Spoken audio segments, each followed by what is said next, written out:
Alkitab berkata setan itu pencuri. Kalau orang minta kaya sama setan, itu ngambil rezekinya anak cucunya. Nah, setelah orang tuanya mati, anak cucunya kerja apapun gagal, bangkrut, miskin. Yang berbahagia ialah mereka yang mendengarkan firman Allah dan yang memeliharanya.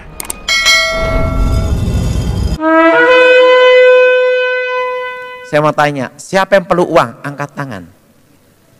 Nah, ibu pendeta aja perlu uang. Karena bayar listrik tidak ngomong haleluya lunas, betul? Betul? Betul? Betul? Nah, saya beritahu pada saudara.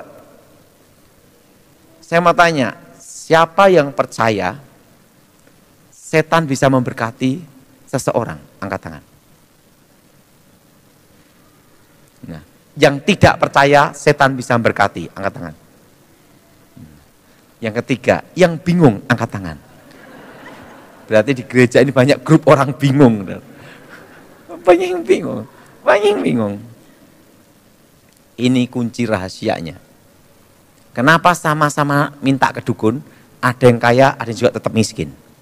Itu dukun buat laris toko. Kenapa dukun tidak buka toko sendiri, pabrik sendiri? Nah, ini rahasianya.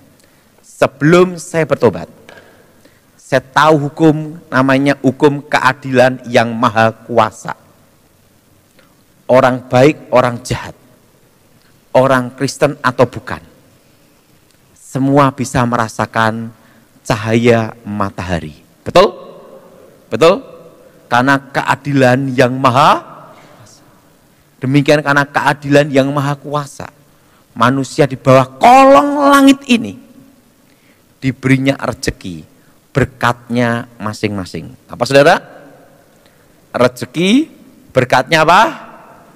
Rezeki, berkatnya apa? Masing-masing. Rezeki, berkatnya masing-masing. Kalau dulu sebelum bertobat namanya mangkok piringnya masing-masing. Ada takarannya masing-masing. Buktinya, ada pendeta kaya, ada pendeta miskin. Betul? Sama-sama pendeta, rezeki beda loh. Betul? Betul? Kita punya anak 3 atau anak 2, rezeki beda. Betul? Ada orang Kristen kaya, ada orang Kristen miskin. Ada Hindu Buddha yang miskin, ada Hindu Buddha yang kaya. Karena manusia di bawah kolong langit ini diberinya hoki, keberuntungan, rezekinya masing-masing. Dan ini tidak mengenal agama. Karena itu keadilan yang maha kuasa.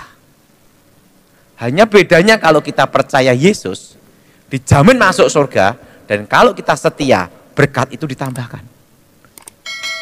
Tapi untuk hoki, keberuntungan, manusia di bawah kolong langit ini diberinya hokinya, keberuntungannya, rezekinya, rizkinya masing-masing.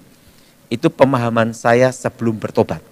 Namanya hukum keadilan yang maha kuasa. Jelas? Jelas? Nah, enggak usah banyak-banyak. Preman aja, ada preman kelas terminal, ada preman kelas nasional, betul? Sama-sama preman aja rezekinya beda, betul? Betul? Karena keadilan yang maha kuasa. Nah, ikutin saya semua, setan bukan pencipta. Apa bedanya Tuhan dengan setan? Ada. Tuhan adalah pencipta, yang tidak ada menjadi ada. Tetapi ingat, kalau setan bukan pencipta, itu bedanya. Setan bukan apa? Setan bukan apa? Bukan pencipta. Alkitab berkata setan itu pencuri. Ya, kalau orang minta kaya sama setan, itu ngambil rezekinya anak cucunya, dipindah orang tuanya. Maka Alkitab berkata setan itu pencuri. Nah, setelah orang tuanya mati, anak cucunya kerja apapun gagal, bangkrut, miskin. Kenapa? Hoki keberuntungannya diambil dulu sama orang tuanya. Jelas? Jelas? Jelas? Dan terkena kutukan, tidak bisa menikmati kekayaan itu. Saya minta Bapak berdiri Pak ya. Bapak dikasih kaya raya, rezeki diambil dari anak cucu, tapi ada harga yang harus dibayar. Tidak bisa menikmati kekayaan, stroke, sakit gula, mati masuk neraka. Mau Pak? Dipikir dulu. Ada harga yang harus dibayar. Makanya sama-sama ke dukun, sama-sama minta ke setan, kayanya beda-beda. Ada yang tetap miskin, ada yang kaya, malah tambah bangkrut ada. Karena tergantung rezekinya anak cucunya. Nah, seorang dukun tahu rahasia ini. Dia tahu rahasia ini, rezeki anak cucunya seret, tukang becak. Sekalipun minta, tetap becak, saudara. Karena tergantung hokinya anak cucunya. Mencuri. Maka Alkitab berkata setan itu pencuri. Jelas? Jelas? Jelas? Jelas? Nah, itu loh dukun yang bisa pasang susuk. Kalau mau cantik, untu merongos, pasang susuk, cep, langsung gini. Ilmu pengasihan. Tahu enggak saudara? Anak dukun tidak akan dipasang susuk. Kenapa? Karena dia tahu rahasia ini. Nah, saya minta ibu ini berdiri Bu ya. Berdiri. Nah, situ aja. Ibu dikasih cantik, tapi ada harga yang harus dibayar. Rumah tangga hancur, anak cucunya jadi perawan tua, perjaka tua, expired kadaluwarsa. Dan yang menikah pasti cerai semua. Dan waktu mau matinya susah, ditolak langit, tolak bumi, megap-megap, masuk neraka. Mau? Pikir dulu. Ada harga yang harus dibayar. Maka Alkitab berkata, setan itu pencuri. Mencuri apa? Damai sejahtera. Tahu enggak resikonya orang minta penglarisan? Itu rezeki anak cucunya diambil orang tuanya. Begitu orang tuanya mati, anak cucunya kerja apapun bangkrut sial. Karena apa? Sudah diambil dulu orang tuanya. Jelas? Jelas? Jelas? Nah, itu loh dukun yang ngasih nomor togel, nomor buntut. Dia kan tahu besok nomornya berapa. Betul? Kenapa dia tidak beli sendiri? Nah, saya minta Bapak ini berdiri Pak. Bapak dikasih nomor 3 angka, tepat. Tapi ada harga dibayar. Seumur hidupmu bangkrut terus. Uang jin dimakan setan, uang setan dimakan demit. Nah, setelah itu hidup makan utang terus sampai wajahmu jadi utang. Jadi bangkrut mau utang terus sampai mati itu. Mau Pak? 3 angka keluar besok.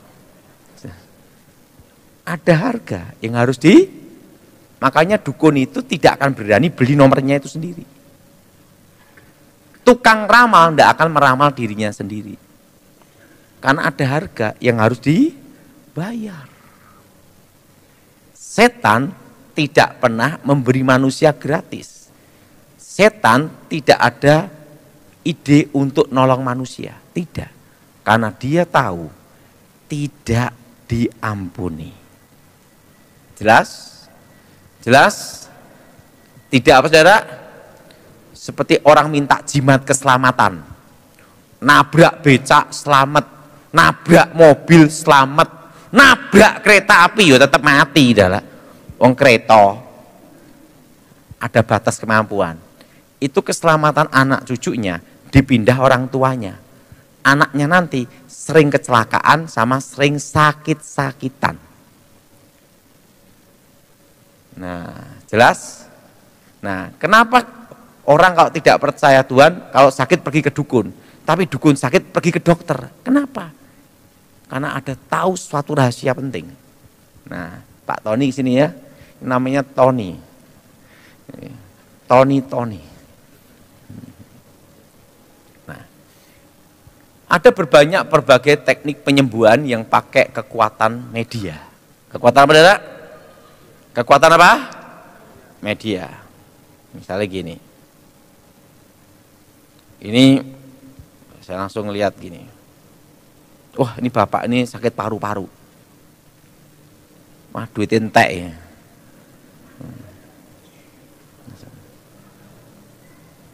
Langsung ya. Di dalam ilmu mistik itu ada namanya teknik keseimbangan, negatif positif. Apa, saudara? Maka roh ini sebelum saya bertobat masuk dalam tubuhnya dia, energi namanya. Akan bikin paru-parunya seakan-akan sembuh.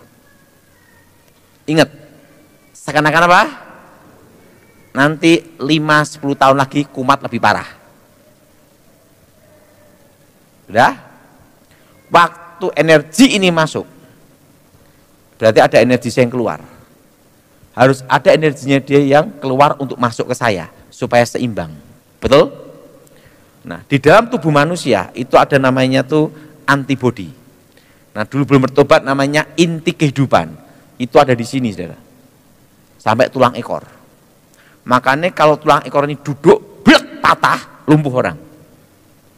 Jelas? Ini namanya inti kehidupan. Sebelum saya bertobat itu namanya itu. Ada cairan putihnya itu. Energinya dia ini, tek, inti kehidupannya masuk ke saya. Umur saya tambah panjang, umurnya dia tambah pendek. Kenapa dukun tidak pergi ke dukun yang lain? Takut disedot juga. Jelas? Jelas? Jelas? Jelas? Makanya dukun sakit pergi kemana? Dokter, makasih. Paham? Paham? Mengerti? Nah, pindah ke sapi, pindah ke kambing, pindah ke ayam penyakitnya. Itu hanya tipuan mata. 5-10 tahun lagi pasti kambuh lebih parah. Nggak usah banyak-banyak. Setan nyembuhin panu aja nggak bisa. Kalau sakit panu pakai kalpanak, betul? Nah, nanti lain waktu saya jelasin bahwa ada ramuan-ramuan tertentu yang bisa dipakai untuk manusia. Nah, ingat, apa yang disebut pantangan-pantangan ilmu? Ikuti saya semua. Pada waktu diketemukan, ini semua, pada waktu diketemukan satu unsur alam yang berlawanan tapi sejenis, segala kekuatan mantra, kekuatan gaib, mistik, netral. Arti netral di sini itu tidak berfungsi. Saya beritahu sekarang. Orang punya ilmu kebal, ditembak tidak apa-apa, dibacok tidak apa-apa, dibom tidak mempan, mudah. Berarti tameng baja. Apa, saudara? Yang satu unsur dengan logam biasa, tapi berlawanan, itu apa? Logam mulia. Betul? Satu unsur makanya orang punya ilmu kebal, tembak pelurunya terbuat dari proyektil emas. Dor, tembus. Jelas? Jelas? Setannya keluar tidak? Tidak. Setannya tetap dalam tubuh. Kekuatan tidak berfungsi. Itu artinya terkena hukum alam. Satu unsur berlawanan, netral. Ditembak tidak apa-apa, dibacok tidak apa. dibom tidak mempan. Mudah saudara. Daging bukan tanah, tapi tanah dari daging, berasal dari daging. Satu unsur berlawanan, betul? Makanya untuk mengalahkan ilmu kebal, senjata tancapkan ke tanah, jelek, tusukkan, jelek, tembus. Dari tanah kembali ke tanah, itu istilahnya itu. Ngerti? Tetapi kalau ditusukkan tanah, tidak mempan. Berarti kelemahannya ada di bayangan. Bayangan bukan dia, dia bukan bayangan.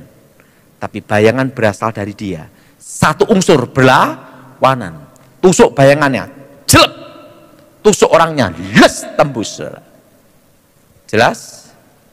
Ya, yang punya ilmu kebal percuma, hari ini sudah dibocorin. Nah, mau jelas? Orang sehebat apapun, seatos apapun, sekeras apapun, saya beritahu, ini satu unsur berlawanan. Makanya orang kalau punya jimat, mau buang air besar, jimat ditaruh dulu baru nongkrong. Karena jimatnya dibawa pada waktu nongkrong, langsung netral. Kekuatan tidak berfungsi. Makanya orang punya ilmu gaib, kena kotoran manusia, ceprot, ilmunya tidak berfungsi. Kenapa? Ini masuk, ini keluar. Jelas? Jelas? Jelas? Tidak usah banyak. Pusoko sehebat apapun, terkena air kencing, netral. Ini masuk, ini keluar, satu unsur berlawanan. Makanya untuk netralkan pusoko itu dimasukkan ke tempat kakus, buang air besar, atau kasihkan air kencing, tidak berfungsi semua. Apakah setannya keluar? Tidak. Setan tetap ada di situ, kekuatan tidak berfungsi. Jelas? Kekuatan tidak apa, saudara? Nah, orang punya jimat pasang susuk, matinya susah. Dimandiin daun kelor, gebuk daun kelor, mati dengan tenang. Apakah setannya keluar? Tidak. Apa rahasianya? Lawan dari kehidupan adalah kematian. Betul? Arti kelor itu artinya mati. Kelor. Nanti saudara? Makanya orang yang punya jimat atau susuk kena daun kelor, kekuatannya tidak berfungsi. Jelas? Jelas? Nah, saudara jangan berpikir punya jimat, jimatnya dibuang, bebas dari kutukan. Tidak semudah itu. Kutukan tetap mengikat, tetap berjalan. Hanya kekuatan tidak berfungsi. Jelas? Karena apa? Terkena namanya hukum alam. Apa saudara? Terkena apa? Terkena apa? Hukum alam. Makanya saudara, orang sekebal apapun, kan ada ilmu dipukul, dek. Yang mukul benjol sendiri. Ditampar, yang nampar ketampar sendiri. Berarti ibunya adalah bumi. Gantung, tidak nyentuh tanah. Sikat, selesai. Karena banyak polisi saya ajari itu dulu. Waktu di Akademi Polisi Semarang, caranya melumpuhkan ilmu ini seperti ini. Tidak usah banyak-banyak. Orang punya ilmu menghilang. Ting menghilang. Di pohon pisang. Atau di tembok. Ting hilang. Mudah itu. Tempat menghilangnya, siram air kencing. Ceprot atau kena asap. Set, kelihatan. Ingat. Hukum alam. Apa saudara? Hukum apa? Satu unsur berlawanan. Orang sehebat apapun, kepalanya tenggelamkan dalam tanah, hidungnya ini, mulutnya. Ingat, kita hidup oksigen, di dalam air oksigen. Satu unsur berlawanan.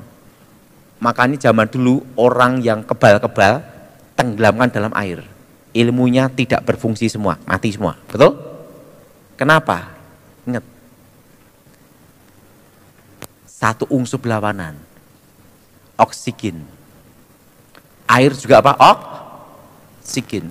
Satu unsur berlawanan.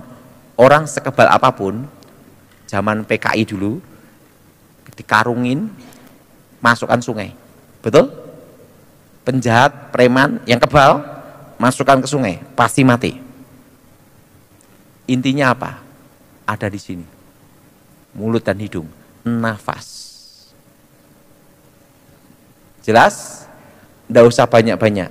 Orang sekebal apapun, sehebat apapun, ditusuk bagian ininya, jelep, mati. Karena setan sama tempat bagian situ juga pikir-pikir. Karena ini masuk, ini keluar. Tadi ngomong sama, ini tadi ngomong gini. Saya itu makan apa saja bisa. Penting bisa makan. Karena keluarnya sama, betul? Betul? Betul? Betul? Jadi orang punya ilmu sakti apapun, itu ada hukum alam, itu keadilan yang maha kuasa. Itu posisi netral. Nah, bagaimana untuk melepaskan kutukan? Nah, nanti juga saya bahas tentang membatalkan perjanjian. Nah, saudara, untuk membatalkan, memutuskan kutukan, hanya ada satu, yaitu menerima Yesus sebagai Tuhan dan Juru Selamat. Karena yang bisa membatalkan kutukan itu hanya nama Yesus. Semua pantangan-pantangan ilmu, kekuatan mistik, hukum alam itu hanya netral, bukan mematahkan, memutuskan, membatalkan kutukan. Itu sifatnya kekuatan tidak berfungsi. Jelas? Kekuatan apa saudara? Tidak apa? Tidak berfungsi saja. Yang bisa membatalkan kutukan itu hanya nama Yesus. Nah, cara doanya ke saya semua, demi nama Yesus, segala perjanjian setan, segala ikatan kutuk, segala roh jahat, kami batalkan, kami putuskan demi nama Yesus. Amin. Nah, sekarang akan saya jelaskan. Semua puncak ritual kuasa gelap seluruh dunia itu selalu Jumat, malam Jumat. Seluruh dunia. Kenapa tidak malam Minggu? Betul? Yang disebut Sabat Yahudi, hari ke-7, itu hari Sabtu. Hari Minggu itu hari pertama. Kenapa kita orang Kristen hari Minggu? Karena kebangkitan Tuhan. Amin. Berarti hari yang ke-6 hari apa? Jumat. Ingat, hari ke-6 Tuhan menciptakan manusia dan memberkati manusia. Beranak cuculah, kuasai bumi. Itu blessing, berkat masa depan. Betul? Lawan dari Tuhan adalah setan. Kalau Tuhan memberkati masa depan, maka setan mengikat dengan apa? Kutuk masa depan.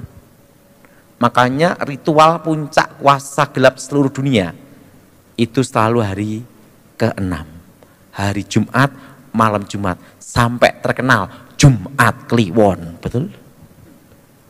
Betul? Nah, Pak, kenapa orang yang minta kuasa gelap begitu bertobat kok langsung habis, itu gimana? Nah, ingat, kasus ini bukan kasus Ayub, beda. Orang banyak salah pengertian. Ayub tidak ada perjanjian setan. Ingat betul? Ayub itu orang benar, Tuhan izinkan, Tuhan menguji. Iblis mencobai. Tuhan mengizinkan. Tapi Ayub ada pemulihan. Apa saudara? Ayub ada apa saudara? Nah, dan kenapa ritual kuasa gelap selalu ada namanya hewan bernyawa dikorbankan? Ada ayam, ayam kampung. Tidak boleh ayam horn Kentucky Fried Chicken. Kenapa? Karena setan ini takut kolesterol, betul? Ayah seng kampung. Nah, sekarang tak beritahu. Kenapa selalu ada hewan yang dikorbankan? Itu adalah lambang dari anak cucu. Nah, saya minta Bapak Tony sini. Nah, untuk contoh aja, untuk jadi setannya sini. Nah, ini sini. Nah, saya minta yang ini lagi ya, berdua. Sini.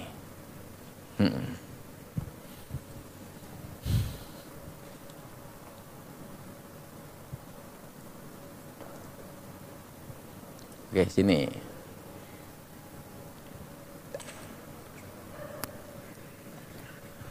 Yang aku minta kekayaan. Yang aku minta kekayaan. Yang aku minta kekayaan. Wah, cocok banget deh. Jangan-jangan dulu pernah jadi pelaku. Apa yang aku minta? Kowe njaluk apa kowe? Jangan bekas dukun.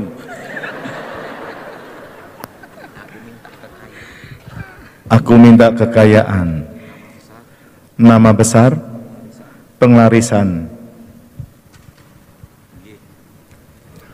Ya iso, tapi kowe duwe apa sing arep mbok jamin kene aku? Nah, ini sajennya. Ini sajennya. Sajennya itu adalah hewan bernyawa. Kambing, kerbau, sapi, setelah itu ayam. Yang jelas tidak ada rica-rica. Nah, baik waktu meminta atau setelah terkabul. Makanlah. Dia pasti suruh makan sajen itu. Kalau yang bersangkutan makan bagian sayap, itu ayam, itu melambangkan tangan-tangan anak cucunya. Maka anak cucunya terkena kutuk sakit bagian tangan semua. Kalau yang bersangkutan makan bagian kepala, maka orang yang paling dekat dan disayangi dia mati, kepala. Kalau yang bersangkutan makan bagian, kalau ayam itu kakinya, kalau kambing, kerbau, sapi kaki belakang, itu lambang dari kaki-kaki anak cucunya akan sakit bagian kaki semua. Jelas? Jelas? Jelas? Nah, kalau yang bersangkutan makan bagian jeroan, maka anak cucunya itu akan sakit bagian dalam semua dengan penyakit yang sama. Karena apa yang dimakan itu ada lambang dari keturunannya. Jelas? Kalau yang bersangkutan makan kulit-kulitnya, maka anak cucunya akan sakit dan mati dengan cara yang sama, kena kanker semua. Kalau yang bersangkutan makan bagian bruto, ingat saudara, ekor, maka anak cucunya akan sakit semua bagian bokong semua. Karena apa yang dimakan itu ada lambang dari keturunannya. Jelas? Jelas? Nah, rezeki diambil dari anak cucu. Langsung dia ngomong, aku kaya. Aku kaya. Aku jadi ibu kaya juga. Nah, tiba-tiba datang saya selalu jadi orang baik saja. Maukah Bapak percaya Yesus? Mau. Mau. Nah, dia bertobat percaya Yesus. Nah, di dalam doa pelepasan, pemutusan, kebanyakan pendeta seperti ini. Demi nama Tuhan Yesus. Ini semua, demi nama Tuhan Yesus. Segala perjanjian setan atas hidupku, keluargaku, kami batalkan, putuskan demi nama Yesus. segala roh jahat keluar demi nama Yesus. Betul? Setan ini mau nyerang dia tidak bisa. Kenapa? Perjanjian sudah mau nyerang istrinya, anaknya tidak bisa. Perjanjian sudah batal. Tapi ada yang belum dibatalkan. Nah, coba Bapak ini sini, Pak. Yaitu apa? Masa depan. Apa saudara? Harta kekayaan. Setan juga tidak mau rugi tekor juga. Betul? Betul? Dia bertobat. Suami istri anaknya selamat. Tapi masa depan ini yang diambil. Kenapa? Karena setan ini masih punya hak atas masa depannya. Ingat, perjanjian hari Jumat. Apa saudara? Hari itu bicara apa? Masa depan. Selamat, tapi hartamu habis semua. Mau usaha bisnis apapun habis. Kenapa? Karena setan ini masih punya hak atas masa depannya. Jelas? Makanya banyak sekali kasus. Begitu bertobat habis cuci gudang. Kadang orang berpikir ini kan kasus Ayub. Beda. Ayub tidak ada hubungan. Ayub tidak ada perjanjian setan. Jelas? Kalau kasus ini kasus perjanjian setan. Beda. Jelas? Jelas? Nah, harusnya di dalam pembatalan kutukan harusnya seperti ini. Ingat, rezekinya pun juga bukan dari setan. Itu ngambil dari anak cucu. Ingat semua, demi nama Tuhan Yesus. Segala perjanjian setan, segala ikatan kutuk roh jahat atas hidupku, keluargaku, masa depanku, kami batalkan, kami putuskan, hancurkan demi nama Yesus. Darah Yesus hancurkan segala kutuk. Darah Yesus hancurkan segala kutuk masa depan. Darah Yesus bebaskan. Oke, makasih. Jelas? Jelas? Nah, yang jadi pertanyaan, Pak, kalau orang tua kami dulu minta setan-setan, sekarang kami bertobat, berarti rezekinya kan hilang, betul lah? Hokinya hilang, betul? Keberuntungannya hilang, diambil duluan. Ingat, Tuhan bisa menciptakan yang tidak ada menjadi ada. Dan supaya masa depan itu diputuskan dari ikatan kutuk, doanya seperti ini. Ini semua, darah Yesus buka jalan masa depan. Darah Yesus buka jalan keberuntungan. Demi nama Tuhan Yesus, segala perjanjian setan, segala ikatan kutuk, kami hancurkan, batalkan, putuskan demi nama Yesus. Darah Yesus hancurkan segala kutuk atas hidupku, keluargaku, masa depanku.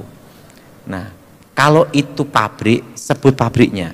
Yang tidak disebut hilang. Kalau itu pabrik, darah Yesus hancurkan segala kutuk masa depan, ikatan kutuk atas pabrik ini juga. Demi nama Yesus. Jelas? Dan katakan bahwa pabrik ini bukan milik setan lagi, tapi milik Tuhan. Mazmur 4 ayat 1 sampai 8. Doa pada malam hari. Untuk pemimpin biduan dengan permainan kecapi, Mazmur Daud. Apabila aku berseru, jawablah aku ya Allah yang membenarkan aku. Di dalam kesesakan, Engkau memberi kelegaan kepadaku. Kasihanilah aku dan dengarkanlah doaku. Hai orang-orang, berapa lama lagi kemuliaanku dinodai? Berapa lama lagi kamu mencintai yang sia-sia dan mencari kebohongan? Ketahuilah bahwa Tuhan telah memilih baginya seorang yang dikasihinya. Tuhan mendengarkan apabila aku berseru kepadanya. Biarlah kamu marah, tetapi jangan berbuat dosa. Berkata-katalah dalam hatimu di tempat tidurmu, tetapi tetaplah diam. Persembahkanlah korban yang benar, dan percayalah kepada Tuhan. Banyak orang berkata, siapa yang akan memperlihatkan yang baik kepada kita? Biarlah cahaya wajah-Mu menyinari kami, ya Tuhan. Engkau telah memberikan sukacita kepadaku, lebih banyak dari mereka, ketika mereka kelimpahan gandum dan anggur. Dengan tentram, aku mau membaringkan diri, lalu segera tidur. Sebab hanya Engkaulah ya Tuhan, yang membiarkan aku diam dengan aman. Mazmur 5, ayat 1-12. Doa pada pagi hari untuk pemimpin biduan dengan permainan suling Mazmur Daud. Berilah telinga kepada perkataanku ya Tuhan, indahkanlah keluh kesahku. Perhatikanlah teriakku minta tolong, ya Rajaku dan Allahku, sebab kepadamulah aku berdoa. Tuhan, pada waktu pagi Engkau mendengar seruanku. Pada waktu pagi aku mengatur persembahan bagimu, dan aku menunggu-nunggu. Sebab Engkau bukanlah Allah yang berkenan kepada kefasikan, orang jahat akan menumpang padamu. Pembual tidak akan tahan di depan matamu. Engkau membenci semua orang yang melakukan kejahatan. Engkau membinasakan orang-orang yang berkata bohong. Tuhan jijik melihat penumpah darah dan penipu. Tetapi aku berkat kasih setiamu yang besar, aku akan masuk ke dalam rumahmu, sujud menyembah ke arah bait-Mu yang kudus dengan takut akan Engkau. Tuhan, tuntunlah aku dalam keadilan-Mu, karena seteruku, ratakanlah jalan-Mu di depanku. Sebab perkataan mereka tidak ada yang jujur, batin mereka penuh kebusukan, kerongkongan mereka seperti kubur terenganga, lidah mereka merayu-rayu. Biarlah mereka menanggung kesalahan mereka, ya Allah. Biarlah mereka jatuh karena rancangannya sendiri. Buanglah mereka karena banyaknya pelanggaran mereka, sebab mereka memberontak terhadap Engkau. Tetapi semua orang yang berlindung padamu akan bersuka cita. Mereka akan bersorak-sorai selama-lamanya, karena Engkau menaungi mereka, dan karena Engkau akan bersukaria orang-orang yang mengasihi nama-Mu. Sebab Engkaulah yang memberkati orang benar ya Tuhan. Engkau memagari dia dengan anugerah-Mu seperti perisai. Mazmur 6 ayat 1-10. Doa dalam pergumulan untuk pemimpin biduan dengan permainan kecapi menurut lagu yang ke-8. Mazmur Daud. Ya Tuhan, janganlah menghukum aku dalam murka-Mu, dan janganlah menghajar aku dalam kepanasan amarah-Mu. Kasihanilah aku Tuhan, sebab aku merana. Sembuhkanlah aku Tuhan, sebab tulang-tulangku gemetar, dan jiwaku pun sangat terkejut. Tetapi Engkau Tuhan, berapa lama lagi? Kembalilah pula Tuhan, luputkanlah jiwaku. Selamatkanlah aku oleh karena kasih setia-Mu. Sebab di dalam maut tidaklah orang ingat kepadamu. Siapakah yang akan bersyukur kepadamu di dalam dunia orang mati? Lesu aku karena mengeluh. Setiap malam aku menggenangi tempat tidurku, dengan air mataku aku membanjiri ranjangku. Mataku mengidap karena sakit hati, rabun karena semua lawanku. Menjauhlah daripadaku, kamu sekalian yang melakukan kejahatan. Sebab Tuhan telah mendengar tangisku, Tuhan telah mendengar permohonanku, Tuhan menerima doaku. Semua musuhku mendapat malu dan sangat terkejut. Mereka mundur dan mendapat malu dalam sekejap mata. Mazmur pasal 1 ayat 1 sampai 6. Jalan orang benar dan jalan orang fasik. Berbahagialah orang yang tidak berjalan menurut nasihat orang fasik, yang tidak berdiri di jalan orang berdosa, dan yang tidak duduk dalam kumpulan pencemooh. Tetapi yang kesukaannya ialah Taurat Tuhan, dan yang merenungkan Taurat itu siang dan malam.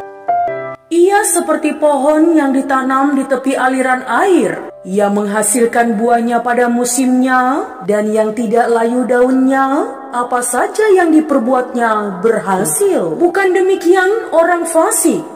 Mereka seperti sekami yang ditiup angin. Sebab itu orang fasik tidak akan tahan dalam penghakiman. Begitu pula orang berdosa dalam perkumpulan orang benar. Sebab Tuhan mengenal jalan orang benar, tetapi jalan orang fasik menuju kebinasaan. Mazmur pasal 2 ayat 1 sampai 12. Raja yang diurapi Tuhan. Mengapa rusuh bangsa-bangsa? Mengapa suku-suku bangsa mereka-reka perkara yang sia-sia? Raja-raja dunia bersiap-siap, dan para pembesar bermufakat bersama-sama melawan Tuhan dan yang diurapinya. Marilah kita memutuskan belenggu-belenggu mereka, dan membuang tali-tali mereka daripada kita. Dia yang bersemayam di surga tertawa, Tuhan mengolok-olok mereka. Maka berkatalah ia kepada mereka dalam murkanya, dan mengejutkan mereka dalam kehangatan amarahnya. Akulah yang telah melantik rajaku di Sion, gunungku yang kudus. Aku mau menceritakan tentang ketetapan Tuhan. Ia berkata kepadaku, anakku engkau telah kuperanakan pada hari ini. Mintalah kepadaku, maka bangsa-bangsa akan kuberikan kepadamu menjadi milik pusakamu, dan ujung bumi menjadi kepunyaanmu.